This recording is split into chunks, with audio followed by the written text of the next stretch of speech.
The massive alien ship floated in space like a dark mountain made of metal and lights. Admiral Kextar stood on the bridge of the Voidhammer and looked at the screens showing him data about the human fleet that had just arrived. His insect-like face showed what humans might call a smile, but his species called victory preparation. The mandibles around his mouth clicked together, making the sound his people made when they found something funny. 12 ships had come from Earth to meet his fleet of 800 warships. Kextar had been fighting space battles for more years than most species lived, and he had never seen anything so foolish. The humans had sent what looked like a small patrol group to face the greatest military force the galaxy had ever assembled. Either they were completely insane, or they had no idea what they were about to face. The other captains in his fleet were already sending messages about how easy this battle would be. Some wanted to capture the human ships instead of destroying them so they could study the strange technology. Others suggested they should just scare the humans into running away without firing a shot. Kextar listened to all their suggestions, but he knew what had to be done. The Galactic Council had voted, and the decision was final. Earth would become a colony world, and the humans would work in the mines and factories that would be built on their planet. Captain Jake Morrison stood on the bridge of his ship called the UN's Liberty and watched the alien fleet through the main screen. He had been in space battles before, but never against so many enemy ships at once. The intelligence reports had said the aliens might bring a large force, but seeing 800 ships arranged in attack formation was different from reading numbers on a report. Each alien ship was larger than any human vessel, and they were covered in weapon systems that glowed with deadly energy. His crew worked at their stations with the calm efficiency that came from months of training. For this exact situation, Lieutenant Amy Davis sat at the communications station, listening to the alien transmissions and translating them for the rest of the bridge crew. Her face was serious, but not afraid, as she reported what the enemies were saying about the human fleet. The aliens were laughing at them. The translation software picked up the emotional content of their communications, and it was clear they thought the humans had made a terrible mistake. Some of the alien captains were placing bets on how quickly the battle would end. Others were arguing about which human ships they wanted to capture as trophies. None of them seemed worried about the outcome of the fight. Morrison had expected this reaction. The military planners back on Earth had known that any first contact with a hostile alien civilization would probably involve a significant size difference in fleet strength. Earth simply did not have the resources to build hundreds of large warships like the older galactic civilizations could manage. Instead, they had focused on making their smaller number of ships as effective as possible. Dr. Lisa Carter worked at her station in the Tactical Center, deep inside the Liberty. As the chief science officer for the fleet, she had spent the last 3 years studying everything humanity had learned about alien technology and combat methods. The data came from crashed ships, intercepted communications, and careful observation of alien military exercises. She knew more about how these enemies fought than they probably realized. The alien formation was exactly what our computer models had predicted. They arranged their ships in a broad wall, meant to look impressive and intimidating. Each vessel was positioned to show off its size and firepower. The biggest ship sat in the center of the formation, like a king surrounded by his army. This was psychological warfare designed to make enemies surrender before the shooting started. Lieutenant Commander Ben Hayes commanded the weapons systems for the entire human fleet. His job was to coordinate the firepower of all 12 ships, so they could work together instead of fighting as individual units. The aliens had more ships, but each one was operating independently. The humans had fewer ships, but they were designed to function as a single unit. Hayes looked at his displays and saw that all 12 human ships were ready for combat. Each captain had confirmed that their crews were prepared and their weapons were charged.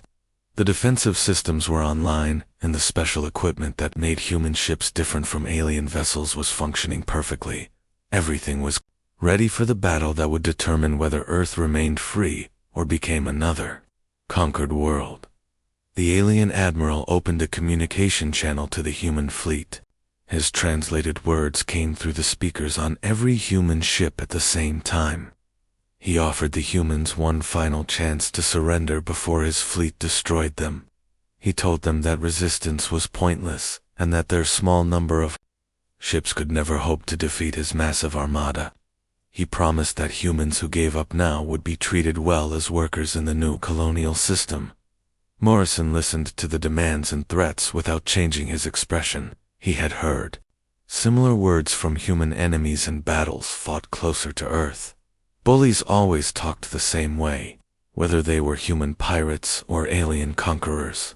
They always believed that having more guns meant they had already won the fight. The captain activated his own communication system and sent a message to every ship in the human fleet. His words were simple and direct. He reminded his crews what they were fighting for and what would happen to Earth if they failed. He told them that the aliens had made their first mistake by underestimating human determination, and their second mistake by revealing the location of their command ship. Morrison gave the order that would begin the battle that would change everything. He told his fleet to show the aliens what 12 human ships could do when they worked together with technology the enemy had never seen before.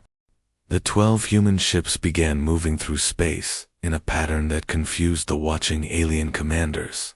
Instead of spreading out to cover more area or trying to run away from the overwhelming enemy force, they moved closer together.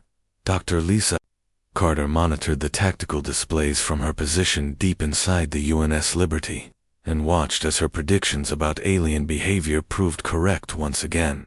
The enemy fleet was arranged exactly as her computer models had said they would be. 800 ships in a wall formation designed to look impressive rather than fight effectively. Each alien vessel was trying to show off its power instead of positioning itself for optimal combat effectiveness. They had made their formation to scare enemies into giving up rather than to win battles. Against opponents who refused to be intimidated, Carter had spent years studying the psychology of different alien species, and she knew that most galactic civilizations fought wars the same way.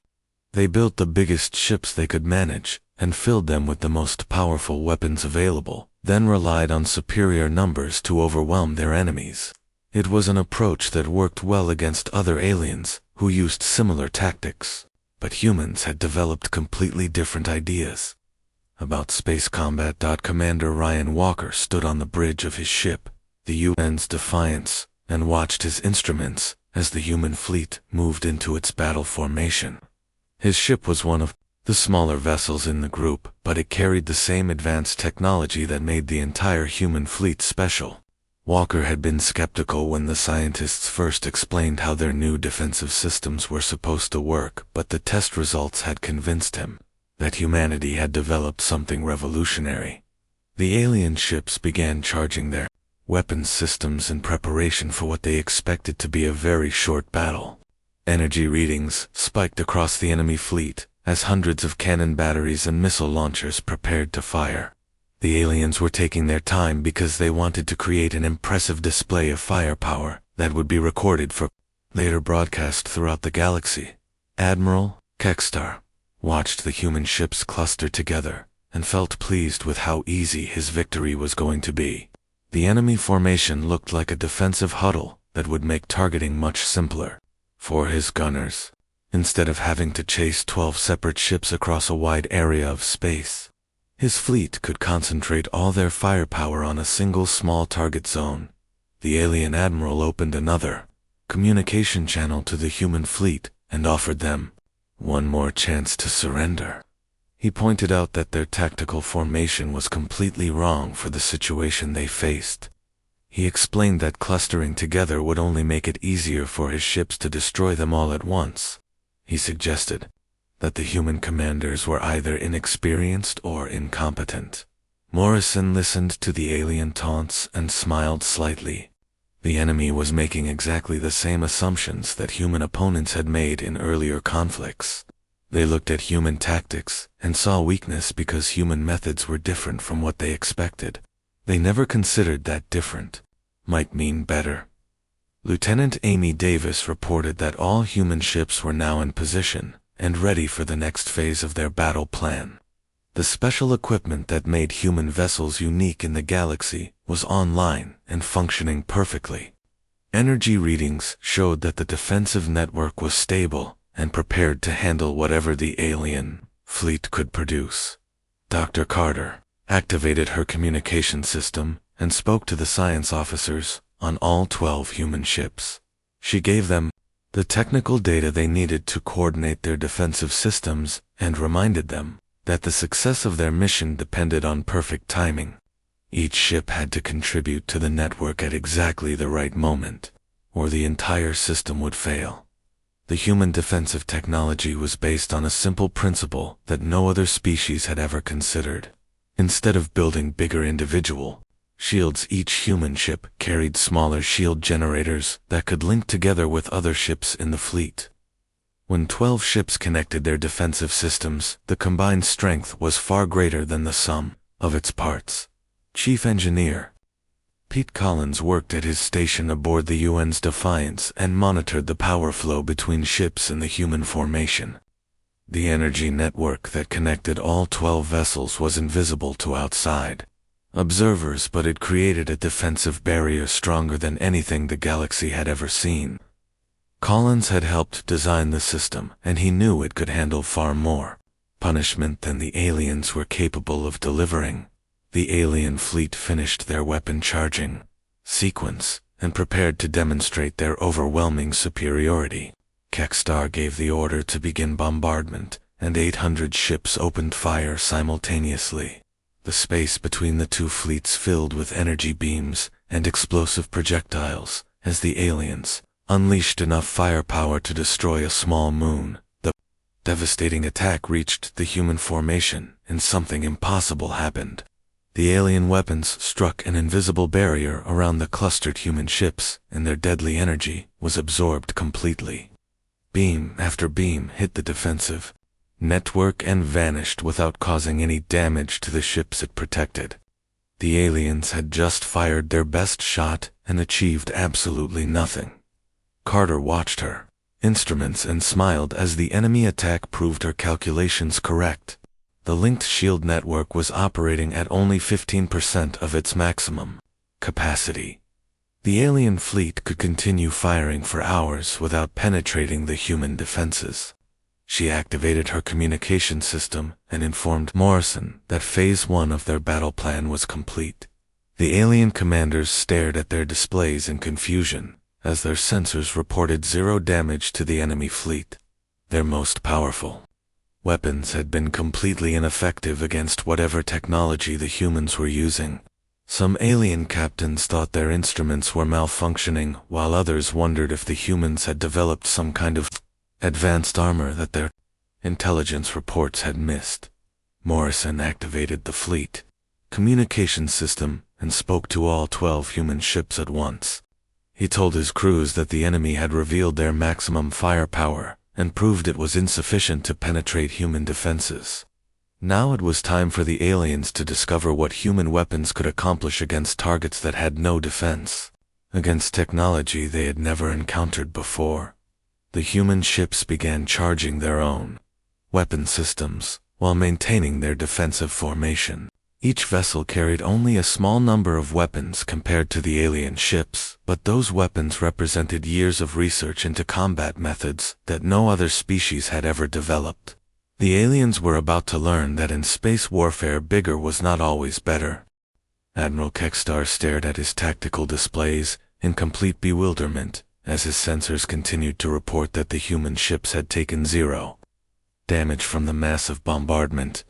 800 of his most powerful warships had fired their primary weapons simultaneously and achieved nothing at all. The energy readings showed that every shot had reached the target area, but somehow, the human vessels remained completely intact. His tactical officer was running diagnostic checks on all the sensor equipment because the readings seemed impossible. No known defensive technology could absorb that much firepower without showing at least some signs of damage or energy drain. The aliens had fought wars against dozens of different species, and they had never encountered anything like what they were seeing now. The other alien commanders were sending confused reports to their flagship, asking for new orders. Some captains thought their weapons had malfunctioned, while others wondered if the humans were using some kind of holographic projection to make their ships appear undamaged. A few of the more experienced officers suggested that the human fleet might be equipped with technology that the Galactic Intelligence Services had never seen before. Dr. Carter monitored the defensive network from her station aboard the UNS Liberty, and felt satisfied with how well her calculations had proven accurate. The linked shield system was operating exactly as her computer models had predicted, and the alien weapons were completely ineffective against the combined defensive strength of 12 human ships. Working together, she activated her communication system and reported to Morrison that the enemy had just revealed their maximum combat capability, and it was insufficient to threaten the human fleet. The aliens had fired everything they had, and accomplished nothing, which meant they had no reserve firepower to use in a second attack. Now it was time for the humans to demonstrate what their technology could accomplish. Morrison gave the order for all human ships to begin Phase 2 of their battle plan. Each vessel activated its primary weapon system and prepared to show the aliens why humanity had chosen to build smaller numbers of more advanced ships instead of trying to match enemy fleet sizes. The human approach to space warfare was about to prove its effectiveness in the most dramatic way possible. The 12 human ships launched their weapons, simultaneously creating what looked to the aliens like a minor missile attack. Each human vessel fired only a single projectile, and the weapons appeared small compared to the massive energy beams and explosive warheads that alien fleets normally used against each other. The human missiles looked almost insignificant against the backdrop of hundreds of enemy warships. Commander Ryan Walker watched from the bridge of the UNS Defiance as the human weapons streaked toward their target. Each missile was smaller than most alien fighter craft and carried no visible external weapon systems or armor plating. To outside observers they looked like simple projectiles that could never penetrate the heavy defenses of a major warship. The alien sensors detected the incoming human weapons and classified them as minor threats that required no special defensive measures. The projectiles were too small to carry significant explosive payloads, and they were moving too slowly to function as kinetic impeders. Admiral Kekstar barely glanced at the tactical report, showing 12 small objects approaching his flagship. Chief Gunner Pete Collins had spent 3 years working on the weapon system that was now heading toward the enemy command ship. The Quantum Cascade torpedo looked simple from the outside, but it contained technology that would revolutionize space combat forever. Instead of trying to blast through enemy armor with brute force, the weapon was designed to bypass defenses entirely. The human missiles reached the alien flagship, and something extraordinary happened. Instead of exploding against the ship's heavy armor plating, the weapons passed through the hull as if the metal was not there at all. The Quantum Cascade torpedoes used advanced physics to phase through solid matter and deliver their payload directly inside the target vessel. Kekstar felt his ship shake slightly, and assumed that the human weapons had detonated harmlessly against his flagship's outer armor. His tactical officer reported minor impacts on the hull, with no damage to any critical systems.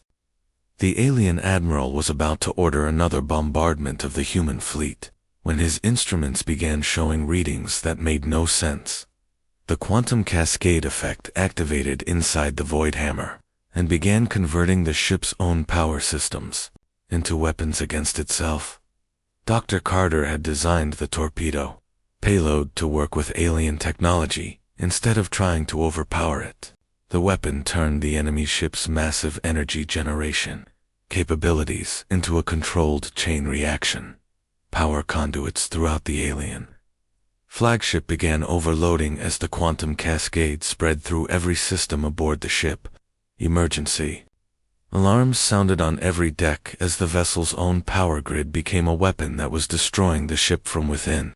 The crew tried desperately to shut down their reactors, but the cascade effect was already beyond their ability to control. Morrison watched through the main screen as the enemy Flagship began to glow with energy discharges that were tearing the massive ship apart. The quantum cascade torpedoes were working exactly as the weapons designers had promised they would. Instead of trying to punch through alien defenses, the human weapons had simply ignored them completely.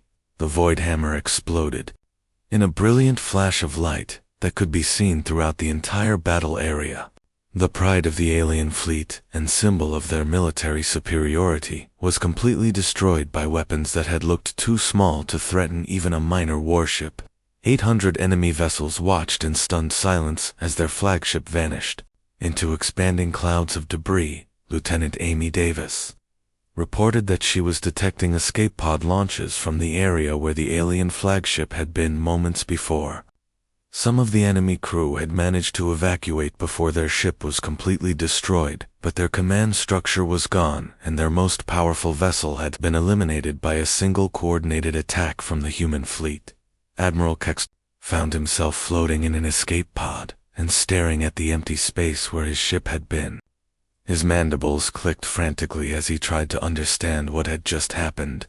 The humans had used only 12 tiny weapons to destroy the most heavily defended ship in the galaxy, and they had done it so quickly that his crew barely had time to realize they were under attack.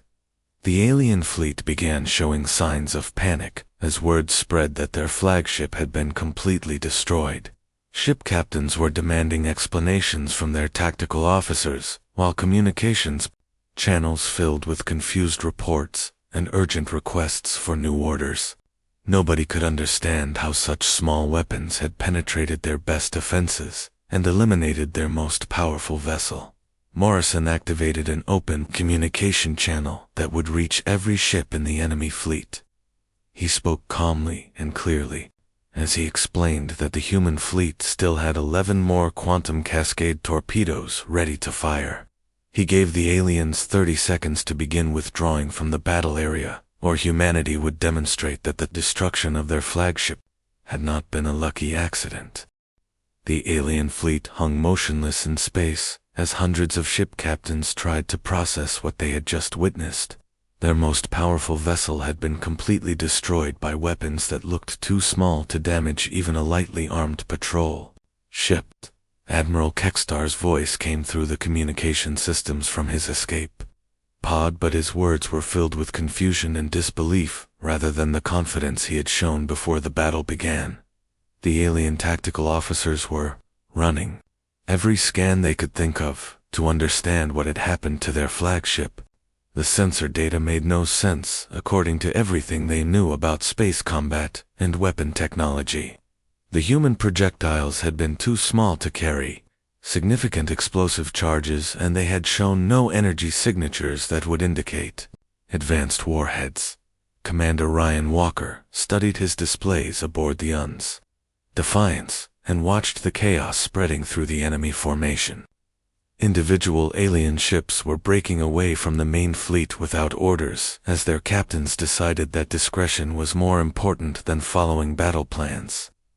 The psychological impact of losing their command vessel was proving even more effective than the physical destruction. Dr. Carter activated her communication system and spoke to the science teams on all 12 human ships.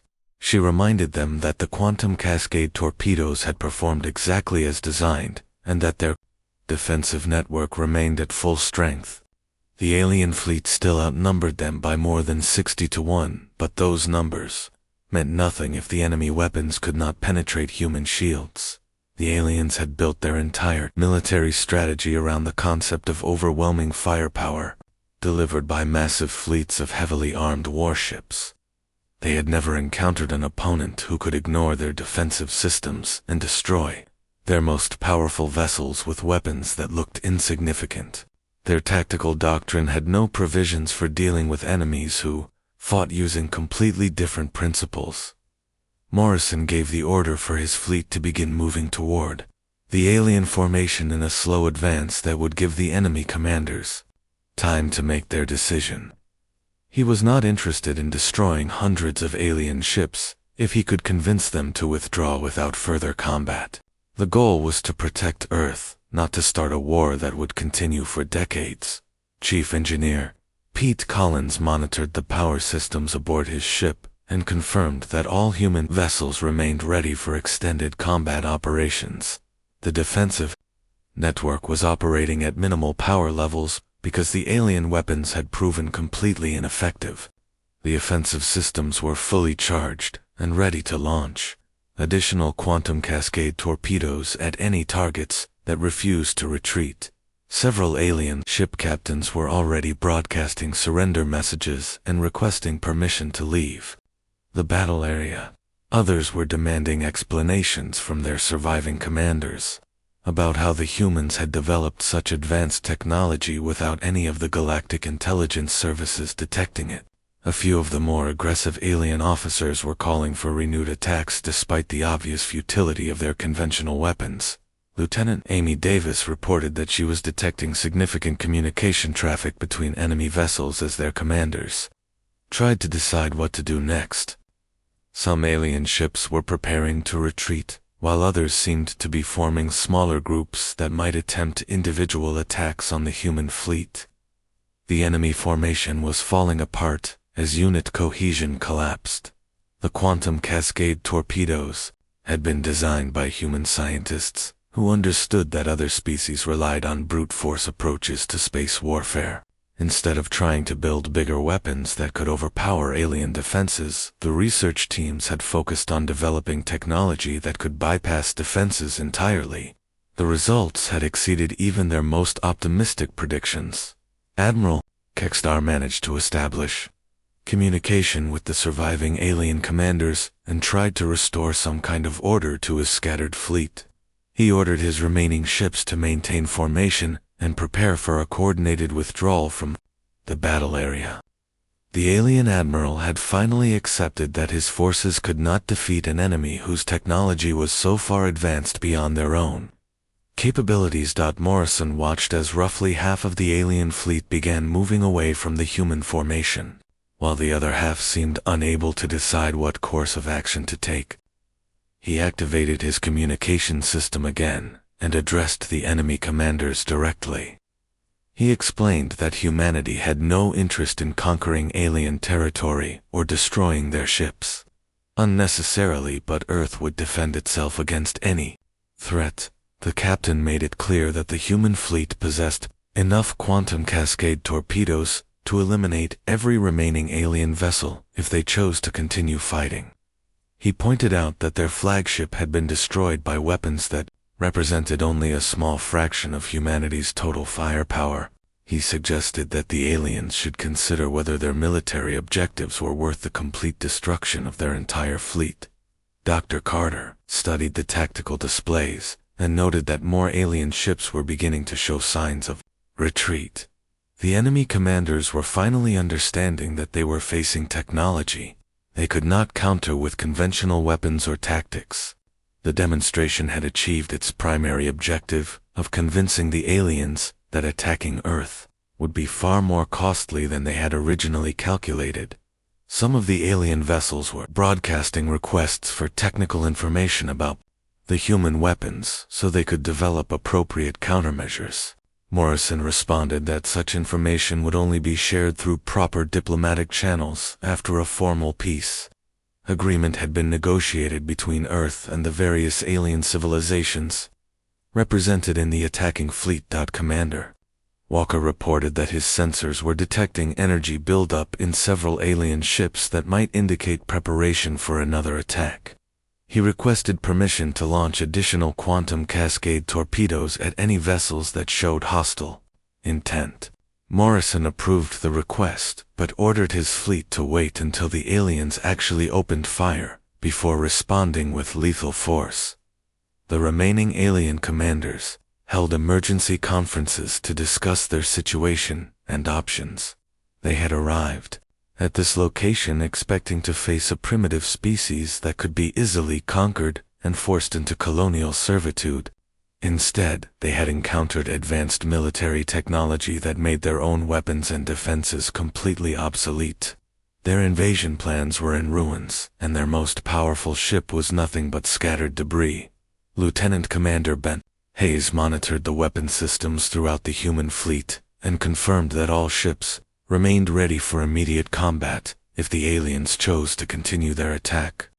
The quantum cascade torpedoes could be launched within seconds of receiving firing orders, and each weapon was capable of destroying even the largest alien warship, regardless of its defensive capabilities. The battle had reached a turning point, where the aliens had to choose between accepting defeat and withdrawing from human space, or continuing a fight they could not possibly win. The psychological impact of losing their flagship had broken their confidence and morale, but some commanders were still unwilling to admit that their invasion had failed so completely. 3 weeks after the battle, Captain Morrison stood in the conference room aboard the UNS Liberty and listened to reports from diplomatic teams throughout the galaxy. The news of humanity's victory had spread faster than anyone had expected, and the political consequences were already becoming clear. Every major alien civilization was requesting immediate meetings with Earth's representatives to discuss trade agreements and military cooperation treaties. Ambassador Kate Morris had arrived from Earth with a full diplomatic team, and she was now handling negotiations with representatives from dozens of different alien species.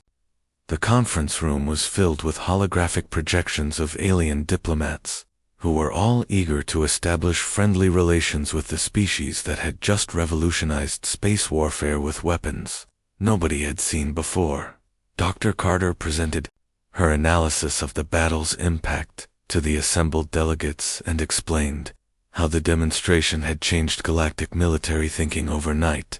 Intelligence services throughout known space were trying to understand how humanity had developed such advanced technology without any of their monitoring systems detecting the research programs. Several alien governments were offering substantial payments for technical information about quantum cascade weapons. The Zephyrian Empire had formally requested a complete ceasefire and permanent peace treaty within hours of their fleet's retreat from human space. Admiral Kekstar had submitted an official report acknowledging that his forces had been completely outmatched by superior human technology and tactics. The Empire's military leadership was already restructuring their entire strategic doctrine based on lessons learned from their defeat. Commander Walker reported that the human fleet had returned to Earth orbit without firing another shot after the initial demonstration. The alien forces had withdrawn from the solar system and established a defensive perimeter at a respectful distance from human territory. Several enemy commanders had requested permission to study the wreckage of their flagship to understand how the quantum cascade effect worked.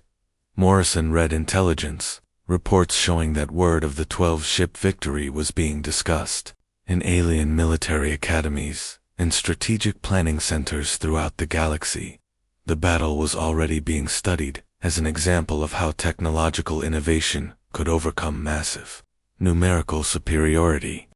Human military doctrine was becoming required reading for alien officers who wanted to understand modern space warfare.